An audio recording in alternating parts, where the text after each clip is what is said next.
जब कहीं पर 1 किलो आरडीएक्स पकड़ा जाता है तो 2 कॉलम भी इसको समाचार नहीं मिलता है, प्रसिद्धि नहीं मिलती है, मगर 1 किलो आरडीएक्स का बम बनकर अगर धमाका होता है तो दिनों तक आप रिपोर्टिंग करें। 2 अगस्त 2019 को हमने एनआईए एक्ट में संशोधन किया, जिसमें नए अपराध भी जोड़े और एक्स्ट्रा टेरिटोरियल क्षेत्राधिकार भी दिया। एनआईए अब विदेश में भी जांच कर सकती है। यूएपीए में भी 14 अगस्त 2019 को संशोधन किया और संपत्ति जब्त करने का अधिकार दिया और व्यक्ति को और संगठन को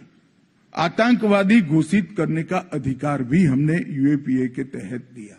जिसका बहुत संयमित परंतु सटीक उपयोग ये 5 साल में हमारे तंत्र ने किया है। हमने गृह मंत्रालय द्वारा डी रेडिकलाइजेशन के प्रयासों का समन्वय किया गया। विभिन्न मंत्रालयों ने भी अपनी रणनीति तैयार की और एक संस्थागत तंत्र स्थापना करने का काम भारत सरकार के गृह विभाग ने 5 साल के अंदर करा है। आतंकवाद की फंडिंग को नियंत्रित करने के लिए 25 सूत्रीय इंटीग्रेटेड योजना 2020 में बनाई गई, जिसमें आतंकवाद के हर स्वरूप को, जिहादी आतंकवाद से लेकर नॉर्थ ईस्ट के आतंकवाद से लेकर वामपंथी उग्रवाद से लेकर फेक इंडियन करेंसी नोटों से लेकर नारकोटिक्स तक ढेर सारे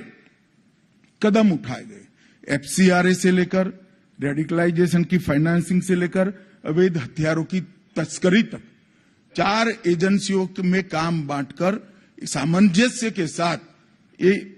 इकोसिस्टम को तोड़ने का काम किया गया और इसके बहुत अच्छे नतीजे मिले हैं। मल्टी एजेंसी सेंटर मैक की वर्किंग को रिवैम्प किया गया। मल्टी एजेंसी सेंटर का 2022 का जो ऑर्डर निकला है, इसके अंदर न केवल मैक के